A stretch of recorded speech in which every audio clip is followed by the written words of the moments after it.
ભાજપ નેતા અશ્વિનભાઈ બેંકર જોડાયેલા છે। અશ્વિનભાઈ, સૌની આતુરતાનો અંત આવ્યો, આખરી દિવસ આવી ગયો જ્યારે રામલલ્લા અયોધ્યામાં બિરાજમાન થઈ ચૂક્યા છે। તેમના જો જીવન પર પણ નજર કરીએ તો શરૂઆતથી જ ભગવાન રામને તેમના જન્મસ્થળથી વારંવાર દૂર કરવામાં આવ્યા હતા, ભલે તે વનવાસ હોય કે કોઈ પણ કારણોસર હોય, અને હવે ફરીથી એકવાર રામલલ્લા બિરાજમાન થઈ ચૂક્યા છે અયોધ્યા નગરીમાં। શું કહેશો?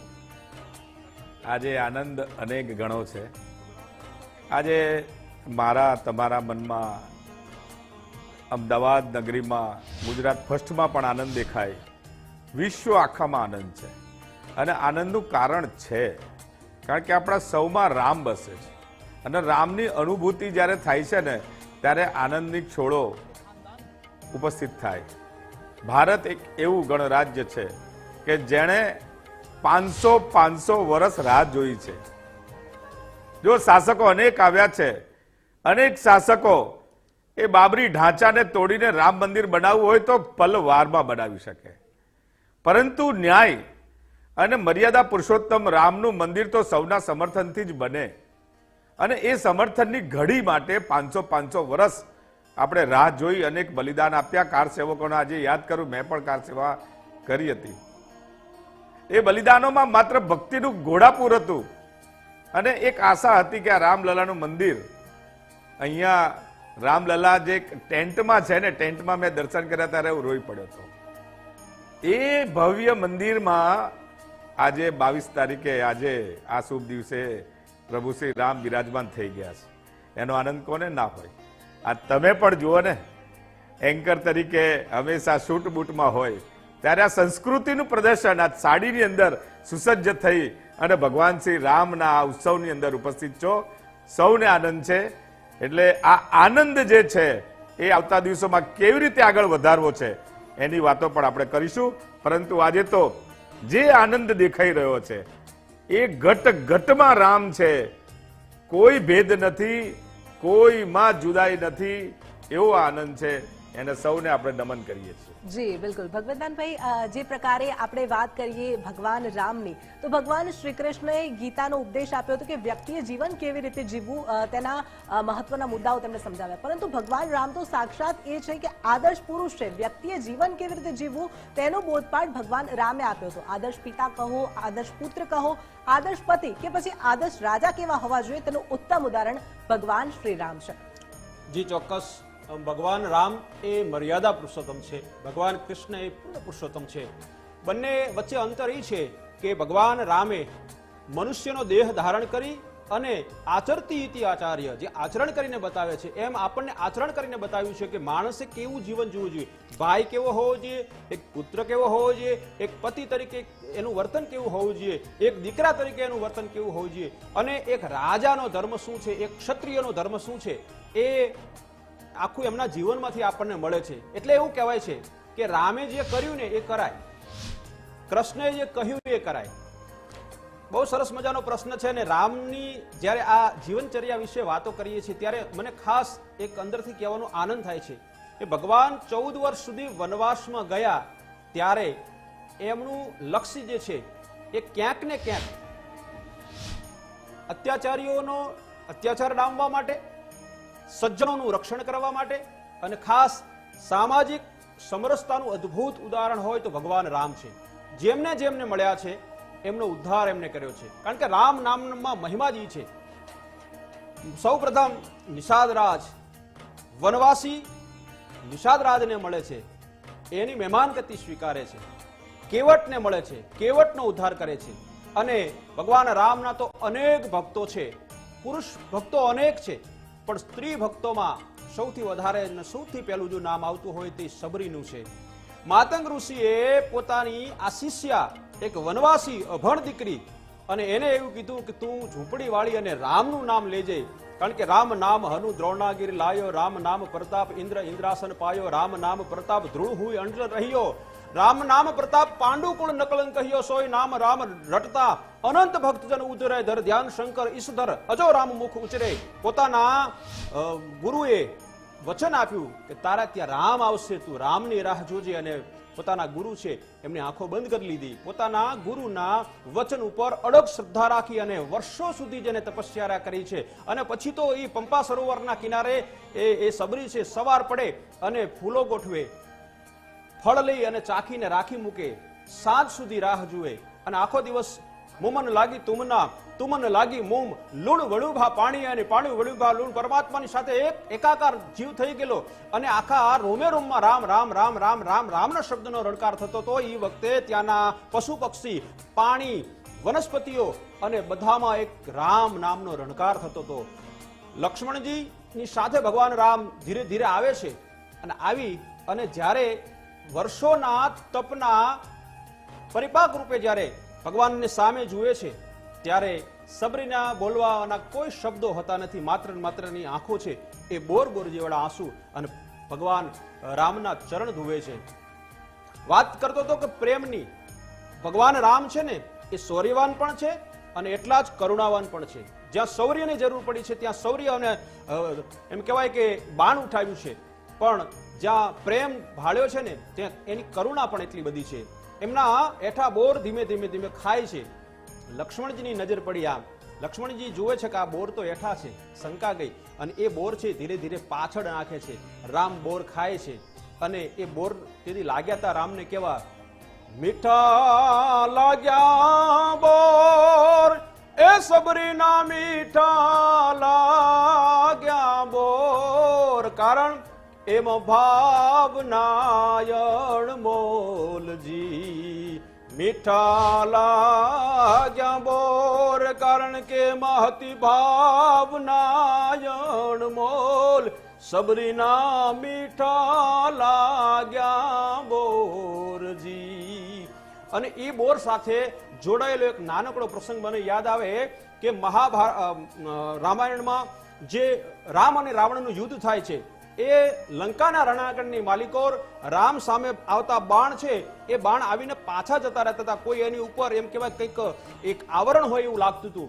અને લક્ષ્મણજી મૂર્છિત થયા ત્યારે લક્ષ્મણજી મૂર્છિત થયા પછી જ્યારે સજીવન થયા ને ત્યારે પ્રશ્ન કરે છે કે પ્રભુ મેં જોયું છે કે તમારા ઉપર બાણનો મારો થાય અને આવરણ હોય એમ બાણ પાછા જતા રહેતા હતા અને હું મૂર્છિત થઈ ગયો પાછળનું કારણ. ત્યારે ભગવાન રામ કે છે કે એ પ્રસંગને યાદ કર જ્યારે સબરી પોતાના પ્રેમથી, પ્રેમ પ્રેમ સબ કોઈ કહે પ્રેમ ન જાણે કોઈ, જાણે જો જગતમાં તો જુદા રહે ના કોઈ, પ્રેમના પ્રાગવડ હેઠ કંઈક પ્રીતાળું પોઢી ગયા ઓલા રાંકા રોતા રહ્યા ભૂંડાએ મોએ ભુજરા, અને પ્રેમને જો વાંચા હોત તો જગત જોગી બની જાત પછી હલકીને હિમાલય જાત ભગવા પહેરીને ભુજરા. એવા પ્રેમથી જે બોર ખવડાવતી હતી, બોર મેં ખાધા છે અને એ બોરનું કદાચ એ તપનું એ સબરીના તપનું આવરણ મારા ઉપર છે એટલા માટે બાણ મને અસર કરી શકતા નથી. અને લક્ષ્મણ તે બોર ખાધા નહોતા, નાખી દીધા હતા એટલા માટે તું મૂર્છિત થયો છે, પણ તારું સજીવન થવાનું કારણ પણ એ છે. એ બોરના તે જે ઠળિયા નાખી દીધા હતા, બોર નાખી દીધા હતા, એ પક્ષીઓ ખાધા અને પક્ષીઓ છે કદાચ હિમાલય ઉપર જઈ અને બેઠા હશે અને એ એમના મળમાંથી કદાચ એ બીજું વૃક્ષ ઉગ્યું હશે, એ સંજીવની છે. તું જ્યારે મૂર્છિત થયો, હનુમાનજી છે એમ કહેવાય કે સંજીવની લેવા માટે ગયા ત્યારે એ જ વૃક્ષનું એ જ સંજીવની જે સબરીના બોર હતા, સબરીનું તપ હતું, એ જ સંજીવની થઈ અને તને અહીંયા સજીવન કર્યો છે. એટલે ભગવાન રામ એ તો મર્યાદા પુરુષોત્તમ છે. એક ક્ષમા પણ કેવી આપી શકે, સબળ ક્ષમી, નિગર્વ ધની અને કોમલ વિદ્યાવંત, આ ત્રણે ત્રણ લક્ષણો ભગવાન રામમાં જોવા મળે. અને ક્ષમા પણ કેવી આપી શકે, દરિયાને, સમુદ્રને વિનંતી ઘણી બધી કર્યા પછી પણ એમ કહેવાય છે કે લક્ષ્મણે કીધું કે હવે આ એમને નહીં માને ત્યારે એમની પોતાની પાસે બાણ હતા, પોતાની પાસે ધનુષ્ય હતું, તો એમ કે છે લક્ષ્મણ હવે ધનુષ્ય લાવો. તો પ્રશ્ન થાય પણ પોતાની પાસે બાણ હતું, પોતાની પાસે ધનુષ્ય હતું, તો લક્ષ્મણ પાસે ધનુષ્ય શું કામ મંગાવે છે? એ દરિયાને સંભળાવે છે કે હજુ કરતા હું હાથમાં બાણ લઉં છું, એ દરિયો સાંભળે અને કદાચ માની જાય તો હજી મારે એને દંડ આપવું નથી. આ એની ક્ષમા છે. અને ઉદારતા કેટલી બધી છે. રામા તે રજપૂતી તણો, આડો વાળ્યો આંખ, લીધા પહેલા લાખ, દીધી દશરથ રાઉ. તારા ક્ષત્રિયના ગુણો કેવા છે ભગવાન રામ, કે તારી ઉદારતા કેટલી બધી છે. હજી તે લંકા જીતી નથી, લંકા પર હજી ચડાઈ કરી નથી, હજી તો દરિયાના સામે કાંઠે છીએ અને વિભીષણને દાનમાં લંકા આપી દીધી. ક્ષત્રિયો છે એ દાન આપવા માટે જાણીતા છે, તું ક્ષત્રિયના રૂપમાં છે, પણ સમગ્ર ભારત વર્ષના દુનિયાના રજપૂતો ઉપર આડો આંખ તે વાળ્યો છે. રામા તે રજપૂત તેનો આડો વાળ્યો આંખ, લીધા પેલી લાખ દીધી દશરથ રાવણ. આ ભગવાન રામનું ચરિત્ર છે. બિલકુલ બિલકુલ, તમામ જગ્યાએ અત્યારે રામમય વાતાવરણ થઈ ગયું છે. તમામ ગલીઓ જુઓ તો ભગવાથી લહેરાઈ ગઈ છે. આપણી ચર્ચાને આ જ પ્રકારે ભક્તિના રંગમાં રંગાયું છે. જ્યાં જુઓ ત્યાં ભગવો લહેરાઈ રહ્યો છે. તમામ લોકોના મુખે માત્ર ભગવાન શ્રી રામનું નામ છે. આજે એ પ્રતીક્ષાનો અંત આવ્યો છે. આજે એ સંકલ્પનો અંત આવ્યો છે. આજે ભગવાન રામલલ્લા અયોધ્યા નગરીમાં બિરાજિત થઈ ચૂક્યા છે. પ્રભુ શ્રી રામના પાવનકારી દર્શન ગુજરાત ફર્સ્ટ પર આપ કરી રહ્યા છો. તો આપણી સાથે નયનભાઈ પણ જોડાયેલા છે. નયનભાઈ, જ્યારે પણ રામાયણ પર આપણે નજર કરીએ, રામાયણને સાંભળીએ, તો આમાં એક કોમન વસ્તુ એ છે કે સમગ્ર રામાયણમાં ધૈર્ય જોવા મળે છે અને સંતોષ. તમામ જે રામાયણના પાત્રો છે ક્યાંક ને ક્યાંક ધૈર્ય જોવા મળી રહ્યું છે, સંતોષની લાગણી જોવા મળી રહી છે. અત્યારના માનવીએ તેમાંથી શીખવાની જરૂર છે. શું કહેશો? સાચી વાત છે.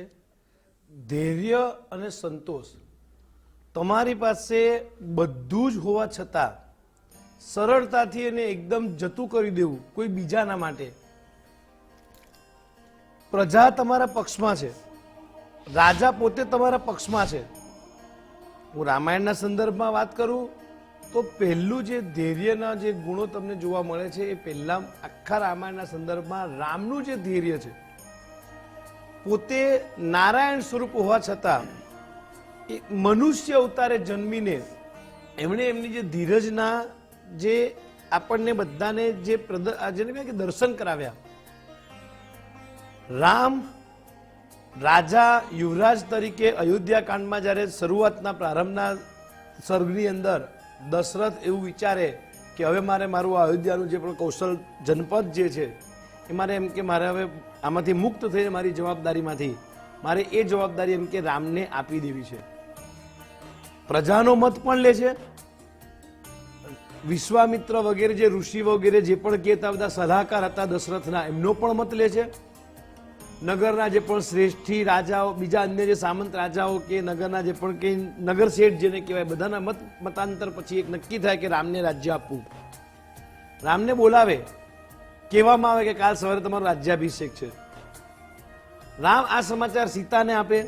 રાજ્યાભિષેક માટે સવારે બંદીજન વગેરે જ્યારે રામને જાગૃત કરવામાં મોકલે કે જાઓ રામને જગાડો. કઈ દશરથને એમના 2 વરદાન યાદ દેવડાવે અને એ વરદાન સાથે જ્યારે રામને બોલાવવામાં આવે ને કહેવામાં આવે કે હે રામ, હવે તમારે રાજા નથી બનવાનું, યુવરાજ પદ ઉપર તમારે આસી નથી થવાનું, તમારે જવાનું છે વનમાં. વિચાર કરો કે આવી ઘટના તમારા મારા જોડે બની હોય તે વખતે આપણું પહેલું રિએક્શન શું હોય? ક્યાંય રામાયણમાં રામના પાત્ર દ્વારા ક્યાંય જેને કહેવાય કે એવું કોઈ જ રિએક્શન નથી. સહજ ધીરજ કે માતા પિતાએ કીધું કંઈક આમાં એમ કે સારું હશે, તરત રામ વનમાં નીકળવાની તૈયારી કરે. સીતા પાસે જાય, હસતા મોઢે કહેવામાં આવે કે હવે હું વનનો રાજા છું. જો આ શબ્દ જો રામના, પેલા એવું હતું કે રામ નગરના રાજા બનવાના હતા. સીતા પૂછે છે કે તમે ગયા હતા, પિતાજીએ બોલાવ્યા, તો તમારા રાજ્યનું શું, ક્યારે તમારો અભિષેક થાય છે? તો કે પિતાજી મને એવું કેવું છે કે હે રામ, તું એમ કે અયોધ્યાનો નહીં, તું વનનો રાજા બન. બહુ જ ધીરજ સાથે ગંભીરતાથી રામ, સીતા અને લક્ષ્મણ પછી જે પણ કઈ ઘટના બની આપણે એમાં નથી જતા વાર્તામાં, રામ નીકળે છે. રામની ધીરજ જુઓ. જે પણ કઈ રાક્ષસો વગેરે મળ્યા એ બધા જ રાક્ષસોનો વધ કરતા કરતા સીતા હરણ થયું ત્યાં પણ રામના ચહેરામાં 2, 5, 10 મિનિટ 15 મિનિટ 1-2 સર સુધી રામની પોતાની કરુણતા દર્શાવે છે. પણ રામ ત્યાં પણ ધીરજવાન બનીને, ધૈર્યવાન બનીને સીતાની શોધમાં લાગે છે.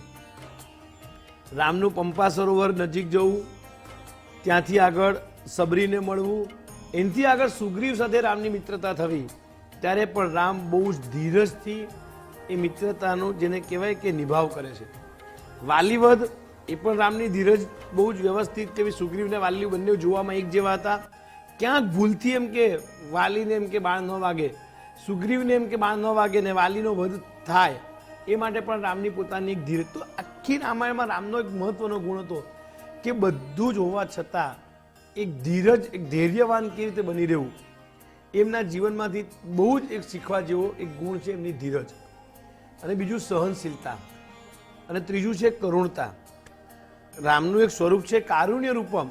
સતત એમણે બધા પર કરુણતા કરતા આવ્યા છે. સમગ્ર રામાયણમાં જુઓ, પહેલી કરુણતા એમણે જે પણ જીવ સામાન્ય વ્યક્તિ ઉપર, પશુ પક્ષી ઉપર પણ કરુણતા. એ કાગડાની પણ એક નાનો પ્રસંગ, કાગડો ચાંચ મારે, એક આ રામાયણમાં, વાલ્મીકી રામાયણમાં ઉલ્લેખ નથી, પણ અન્ય રામાયણના જે પણ કંઈ ગ્રંથો છે એમાં આવા જે પણ કંઈ સંદર્ભ ગ્રંથોમાં ઉલ્લેખ છે, તો કાગડા પર પણ એમણે કરુણતા કરી છે. બેન, જી બિલકુલ. રઘુપતિ રાઘવ રાજા રામ, પતિત પાવન સીતારામ. આજે સમગ્ર દેશ નહીં પરંતુ વિદેશોમાં પણ રામ નામની ચર્ચા થઈ રહી છે. અશ્વિનભાઈ, એક અશક્ય લાગતી વસ્તુ આજે શક્ય થઈ રહી છે અને તેમાં મહત્વનો ફાળો વડાપ્રધાન શ્રી નરેન્દ્ર મોદીનો પણ રહ્યો છે. ન માત્ર તેમણે પ્રાણ પ્રતિષ્ઠા કરી છે, પરંતુ 11 દિવસના જે અઘરા કપરા અનુષ્ઠાન કહેવાય તે પણ તેમણે કર્યું છે. જમીન પર સૂયા છે, નારિયેળ પાણીનું સેવન કર્યું છે, સાથે જ જે બ્રહ્મ મુહૂર્તમાં ઉઠવું, તમામ વસ્તુનું પાલન તેમણે કર્યું છે. વડાપ્રધાન નરેન્દ્ર મોદીનો મહત્વનો ફાળો છે, શું કહેશો? બહુ જ સાચી વાત છે. અને આ પણ એક ભગવાને કરેલી એક લીલાને જ હું જોઈ રહ્યો છું કે 2014 પછી એક સામર્થ્યવાન, એક તપસ્વી, કરુણાવાન, ગરીબોના બેલી એવા નરેન્દ્રભાઈ મોદીને ભારતનું સુકાન આપ્યું છે. અને સતત સુકાન આપીને આ રામ મંદિરનું ભવ્ય દિવ્ય, સૌને સમાધાનકારી, એક સૌને લાભ થાય એવો, જરાય પણ ક્લેશ વગરનો નિર્ણય કરાવનાર એ આદરણીય નરેન્દ્રભાઈ મોદી સાહેબ છે. એમણે આજે કહ્યું કે હું ભારતની સુપ્રીમ કોર્ટનો આભાર માનું છું કે જેણે ન્યાયતંત્રનું લાજ રાખી છે. જો શાસક, મેં અગાઉ કહ્યું એમ, શાસક મજબૂત હતા 500 વર્ષથી, પરંતુ આ સનાતન ધર્મ છે ને, સનાતન ધર્મ આગ નહીં, એમાંથી ઉર્જા ઊભી કરે છે. આજે નરેન્દ્રભાઈ મોદી સાહેબે એ જ કહ્યું કે આજે આ જે આંદોલનનો અંત નથી, 500 વર્ષથી રામલલાની મૂળ એ જગ્યા પર પોતાનું મંદિર ભવ્ય દિવ્ય બને એનું આંદોલન આપણે કર્યું છે, અનેક આહુતિઓ અપાઈ છે, પરંતુ એની ધર્મની ધજા પકડવાનું કાર્ય એ નરેન્દ્રભાઈ મોદી સાહેબના હસ્તે આવ્યું છે. અને RSS નો પણ એવડો મોટો આની અંદર સહયોગ છે, એમનો એ મોટો કાર્ય છે. 1925 થી રાષ્ટ્રીય સ્વયંસેવક સંઘની સ્થાપના થઈ ત્યારથી મૂળ મંત્ર સાથે જો સંતો, મહંતો, અનેક લોકોએ રામ મંદિર માટે કાર્ય કર્યું છે સુચારુ રીતે, અને એમાં રામની